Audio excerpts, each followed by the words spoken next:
Welcome to the Vine Resources Podcast Show with your host, David Lawrence. Welcome to another edition of the Vine Resources Podcast Show. Today, I'm delighted to have with us the CEO and co-founder of Onfido. It's Husayn Kassai. Husayn, thanks for joining us. It's great to be on. Well, look, why don't we get stuck straight into it? I know you're in Boston today for one of the big conferences there. Thanks for giving us your time. Why don't you share with our listeners a little bit about the company and tell us about what you're doing there? Of course. So I started Onfido 7 years ago along with two co-founders, and our purpose is to create this open world where identity is the key to access. And the main approach is to basically, we could see that businesses are moving online and yet they no longer see their customers face to face. So it's to be able to help them build that trust in a remote setting. So that if you're an online bank, for example, and you're onboarding customers digitally, then your users, when they're registering, they would take a photo of their government ID, such as a driving license, and a short recording of their face. And then behind the scenes, we're using machine learning and the latest technology to verify that that government ID is genuine and that the photo on the ID matches the person's face so that they could be onboarded. It's essentially replicating what would traditionally happen in an in-person setting, but moving it online. And that's fantastic. And I'm sure, you know, what I'm curious to know what sort of how did that concept come about, and how did you decide to start the business? So my two co-founders have their own stories. For me, from a relatively young age, I was about 10 when I first recognized that there was something wrong with the way that identity verification works, and it's quite a broken process. It was especially with having gone through, or my parents having gone through not being registered in the credit bureau, for instance. So growing up, I could see that there's an essential and core need for not just businesses, but any organization to be able to verify individuals that they are who they claim to be for society to function. And as a result, it needs to be a smooth customer journey and yet secure and robust, so that ultimately the 99+% of good users can very easily access services. And at the same time, the 1% of bad actors are very effectively caught, because it's those 1% of bad actors, or fewer depending on the use case, they're laundering money, which is used for human trafficking, drug trafficking, terrorist financing. And 99+% of all laundered money goes undetected, which just seems completely bizarre in this day and age. And yet there isn't really effective ways of addressing that. So the reason for starting the company is to help give access to the vast majority or good actors and get really effective at preventing or stopping the bad actors. Fantastic. And you've now got over 240 employees, I think, mainly in Europe and the US, is that right? Correct. So our engineering bases are predominantly London and Lisbon, and our growth center of gravity is in the US, where I'm based. Yeah, and the diversity of customers that you deal with, I know you obviously fintech we just talked about, and banking. Is there other types of organizations that would benefit from your service? So we have a little over 1,500 and quite a wide range, but the main categories, roughly 75% of financial services or fintechs and banks, for instance. That's lending, payments, remittance, crowdfunding, and so on. About 20% are online communities or trust marketplaces. That's home sharing, car sharing, the Zipcars of the world, and similar. And then the other 5% is quite a long tail. There's insurance, self-checking into hotels, and a long tail of other things. Fantastic. And I know you do a little bit in gaming as well. Is that something on the increase? Precisely, yes.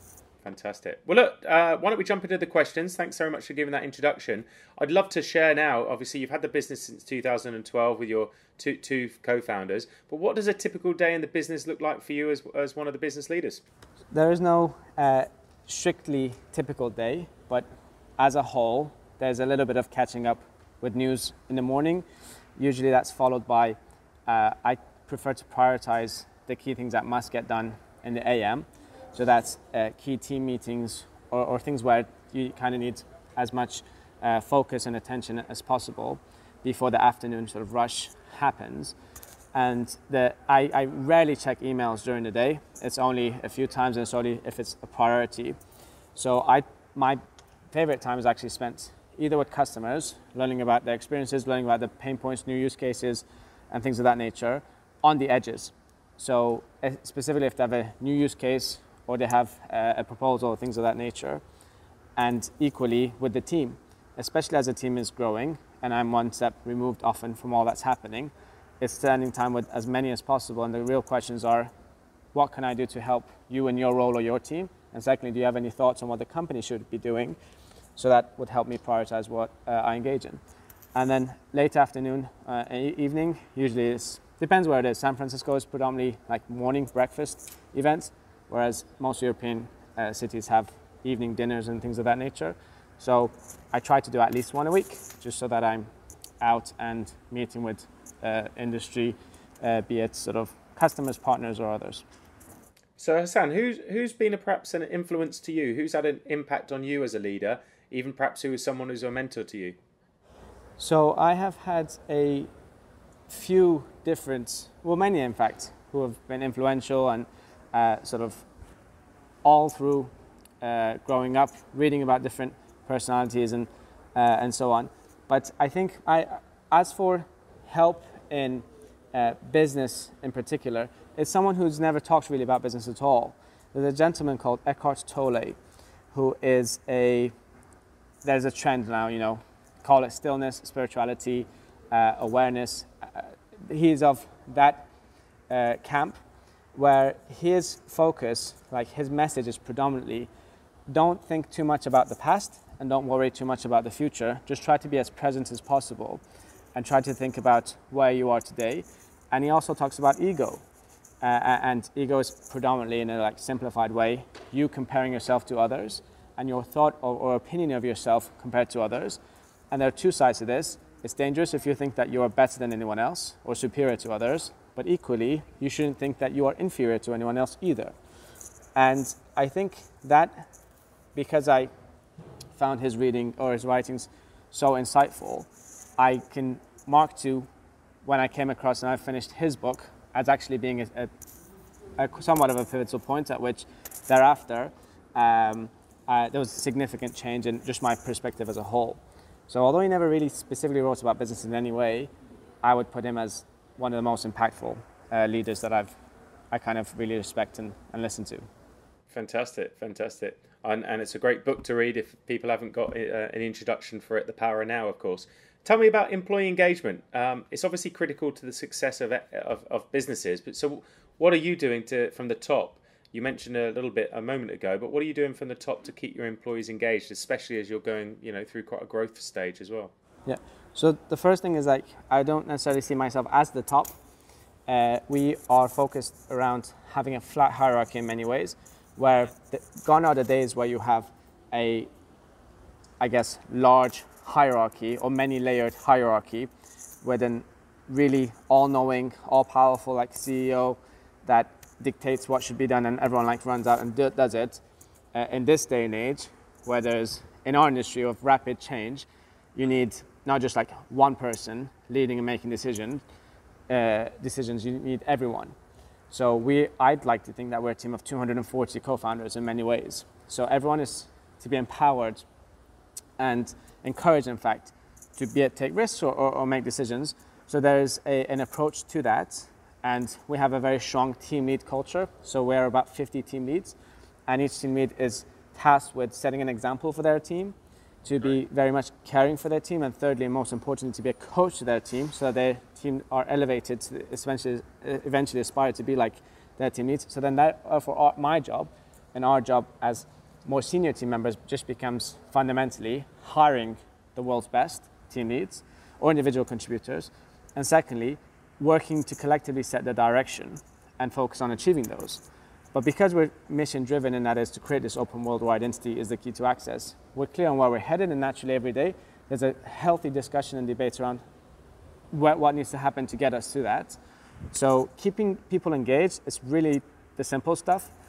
It's empowering, it's encouraging, it's training, it's developing so that they are able to grow and thrive, and they enjoy that because everyone has a voice. And in this day and age, when we are a team of lifelong learners, as are just generally this generation wants to continuously learn and develop, is to create that platform, that infrastructure, so that everyone can essentially learn and contribute the most. What's the biggest challenge that you see facing business leaders today then? It's there are many. If I had to say one, so you have to categorize in a crude way fast-growing companies and the ones that aren't fast-growing. So if I look at the biggest problem are the ones that aren't fast growing. So obviously there are some legitimate ones. If you have a sort of, let's call it a small vineyard, then that will always remain a small or mid-sized business. There's nothing wrong with being small or mid-sized or not having super fast growth. But if you are aiming to be super fast growth, such as a scaling startup, and you're not, then obviously the typical problem is product market fit or not understanding fundamentally what the customer problem is. So that's on that category. There's a second category of very large mainstream or incumbent businesses that are already super large but maybe not innovating enough. In that camp, typically shareholder driven, often listed, that's typically the main problem is that they're short-sighted. They're thinking myopically. They're thinking of impressing or improving or making their share price go up for the next quarter and not for the next 5 years and 20 years. So that is the main issue there. And when it gets to, if I look at one other category, which is the fast-growing, fast scale-up startups, one thing, a lot of them do very good work and they deserve it. But there's a camp where it sometimes gets to their head a little bit and they think they are above everyone else, be it above the law or above their team, and they sometimes can turn into a negative culture. Like they may have had a really strong and positive culture to begin with, but then a layer of arrogance sets in that we're invincible and we can do whatever we want. So that often can lead to the downfall of even the super fast growing, impressive startups too. What's perhaps the best piece of advice that you've perhaps received from anyone during your business career so far? I have learned a lot because I continuously ask, how can things improve, or how did you do this, and so on and so forth. So it's hard to pinpoint to one small thing, but if there's a general rule that I have found amongst all successful business leaders, or just organizational leaders as a whole, is thinking long term. Is thinking for the 10, 20, 30 years, not the 1, 2, or 3 years. And that's not easy, right? Because that's counter to what investors typically think about. Investors want a return. Well, it depends if I'm talking about like venture capital investors. Yeah. They have a 3 to 5 year time frame. So never mind the statistics that show, typical IPOs across Europe of 14 years and all that stuff. It's kind of counter to most investors. That's why for me, my favorite investors are the ones that share that long-term view. So that's the one thing I would say that as a trend is the best advice, to think long-term. If I know that you got a large investment led by SoftBank Investment not too long ago in the public domain, of course. So congratulations on that with a 50 million raise. For anyone just listening out there and starting out and wondering what they can do, and perhaps who's a bit further back than you, what's one or two takeaways that you could share that you learned from that experience that would help others? So just a correction, it's SBI Investment who led the round. I do apologise. Yeah. It's specific to what I would do. So there's two camps. If you don't have an idea, but you want to work in a startup, then it's to recognize that a startup is different to an established company. So that means, I guess Paul Graham, one of the founders at Y Commerce, he put it well, in that you could think of an established company, an incumbent, as essentially a bit like a lion in a cage or at a zoo, where it's safe, everything is set, you get meal time, and there's little risk, little downside, everything's predictable. Whereas a lion out in the jungle is a lot more akin or similar to being a startup, where it's uncertain, it's unsafe, it's every day there's a struggle to survive, and there are other lions in the jungle, right, that might want your share, for instance. So it is takes a different kind of personality to thrive as a lion in the jungle. So it is, you're signing up to that. So just to be going into it thinking it's not the romanticized view that you see on TV or like you read about. Startups are a tough place to work, where you learn a tremendous amount and you contribute a tremendous amount in a very condensed space of time. So you'd learn as much in 1 year that you would in 5 years, potentially, but it is very much different to not being in a startup. So if you don't have an idea, is to join a startup to understand what you're signing up to. And being in a startup, pick one that you aspire to or you respect and you like, so that you're learning all those fundamental skills so that when you do have the idea, which is the second category, if you're an individual with an idea that you're keen to explore, run out and give it a go. It's always better to start immediately, not later. In all likelihood, there'll be at least a dozen others with a similar idea, so speed is everything. And to focus on running a scientific approach to this, right? Read Lean Startup, go through some of the accelerator programs. Y Combinator now has an online program, right? So there's no reason or no excuse. Compared to 5, 7, even 10 years ago, there's just so much more resources out there. The focus is, and the fundamental rule of a startup and entrepreneurs is, you're supposed to be a doer. Not talker, can't say not thinker, you're supposed to think, but you know what I mean. You have to do. So that is just get going. And if you run a scientific approach, then you're not going to be chasing anything that might not materialize. And you will, in a very scientific way, prove if there is a customer appetite for what you want, in which case you raise investments if necessary and you grow. And if not, you park it and you try something else. That would be my advice. Great advice there. Thanks for sharing that. Tell us about what diversity and inclusion means to you in your company. It's fundamental. And this is back to the points around a dynamic, competitive world where every idea is potentially an important one. And the key challenge is a diverse perspectives, right? That is what wins the day. So when you want to pool ideas around what you should do, it could be a marketing campaign, it could be how to structure a feature on a product, it could be almost any area of the business. You want to open it up and have as diverse opinions as possible, including critical views, or views that are counter to what I guess a strategy is. So both what you call like a green cap that suggests improvements or suggests new approaches, and a red cap approach, which is critical of going down path A and B has these potential consequences and so on. So to get to that, you need diverse views. And you ought to, where possible, startups can only thrive. You have everything against you, right? No to little experience, no to little customers, very limited funding, a runway that's going to run out. You have almost everything going against you. The one thing that you do have is agility and at speed, and hopefully trying and experimenting new things. So the reason why diversity is fundamental to startup success is so that you get to the trying new things and you can't afford to make too many mistakes. You could if you are learning fast, but you know what I mean. On balance, you ought to be making the right ones. So that is why we have somewhat of a diversity problem generally in the startup community, specific to gender diversity.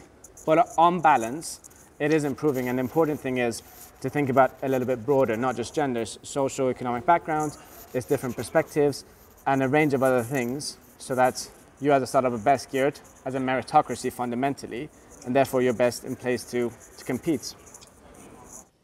What is there a story perhaps back from your childhood that you may have influenced your work ethic, do you think, in later life? Is there something you could share with us? There are, I guess, many. So back to, I guess, why the company, why I knew that identity had a problem. When I turned 10, my parents moved from Iran to the UK. And it just took them about 4 months to be able to register, to open a bank account, and to be able to rent in their own name, all because they weren't registered on the credit bureau. So at the time, I thought, this doesn't seem to make sense. And growing up, I just became really disappointed to see what a function of a credit bureau was, which is essentially to create a log of everyone's date of birth, name, and address, which is just so easy to cheat nowadays. I can go on the internet and find, or on the dark web and find someone's date of birth, name, and address. So all this faff and all this blocking, because it excludes half the world's adult population who are underbanked and unbanked and therefore not on credit bureau. So that always seemed to me such a fundamental problem, in that the credit bureaus underpin the financial ecosystem and a lot of industries. And yet, in my mind, no one's been able to persuade me in any way that they serve any function whatsoever as far as identity comes. So that bizarre episode has stayed with me till now, and it's great to see for the first time the tide is shifting, and more companies are moving towards using document and biometrics and facial and other things to verify someone in a smooth and frictionless way, not relying on credit bureaus. Husayn, what do you see your business looking like in 5 years' time, and what do you think those barriers will be for change?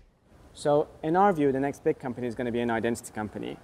And the company that succeeds as an identity company will have to get certain pillars right. So for us, the 4 that we focus on, the first is to help give access and onboard 99+% of just normal users. That's fundamental. The second is to get really effective at stopping the 1% of bad actors. So, and it's 2 sides of the same coin. The better you become at detecting the bad actors, the more easily and with a higher confidence can you allow the 99%. Third is to uphold privacy, because there are no shortcuts to solving this problem. There is a Chinese approach, which isn't a good approach because it gives access to people in an easy way, but it also is monitoring everyone at the same time. So our third core pillar is to include and ensure we uphold privacy. And fourthly is to create an amazing customer experience. It's as smooth as possible. It's to humanize the process. And that's why we have such a good partnership with the fintech community, because fundamentally they came along and they put the customer experience first, and that bet has paid off. And now that they've changed the way banks approach customer experience, the way insurance companies, and the way they're touching on all the different experiences we as consumers have. So those are the 4 things that we're going to continue to focus on. And in the long term, it's, in our view, we're creating this new standard for the online age, where this kind of approach of proving yourself is frictionless and easy, and yet gives security and access to people for them to easily gain the access to the services that they particularly enjoy. You've just mentioned a great point about standards, and I don't know enough about that industry to know, but I'm just curious, is there standards that are being adopted in this area globally? Is it still sort of very much in a maturity stage? What's your views on that? It's still very much in the early stages. I would say only about 1% of the market has come to fruition. 99% is to come. As you know, a lot of the mainstream large enterprises, be it big banks or insurance companies, they've only just started moving online. So there's a long way to go. But as consumers, more and more users are getting used to using their face to logging into their phone, for instance, and just being verified. And that is becoming the norm, and they're rightfully ensuring that they're signing up to businesses that have robust and a strong verification, so that an identity fraudster can't cheat by using their credentials to sign up too. So those are some of the early signs that are quite promising. If you had your time again, and I say time again because you're a young man anyway, so, I'm just curious, if you were looking back to your 20-year-old self, what's the one thing you would now tell yourself if you were looking back at that period? Well, it's a good question. I kind of genuinely don't really have many regrets, because I've made sure I kind of learned from everything. So I don't intend to sound odd, but because things are going so well right now, I kind of wouldn't want to change anything in case things, you've seen the movies, right? In case that tampers with what's happening today. So I really, I'm sure if I think more, something will spring to mind. But if there is one thing I never really did was learn how to code. It's always been on my list. So who knows if I had, that may have made somewhat of an impact. But, if I had to 20 years ago, instead of playing so many video games, I would have learned how to code. Husayn, thank you so much for joining us today. If people want to find out more about you, connect with you, or connect with a company, what's the best way they can do that? Sure. So it's at Husayn Kassai on Twitter. If you direct message me with questions, I typically answer. Or company is Onfido, so it's at Onfido. And we do host a lot of events, so be it San Francisco, New York, Lisbon, or London. Please do visit and let me know if I can ever be of assistance. Fantastic. Well, look, thanks so much for joining us. Enjoy the conference in Boston, and good luck with the business for 2019. Appreciate it. Thank you. We really hope you enjoyed our podcast. If you're listening to this on iTunes, please take a moment to give us a review. 4 stars would be good, but 5 stars would be amazing.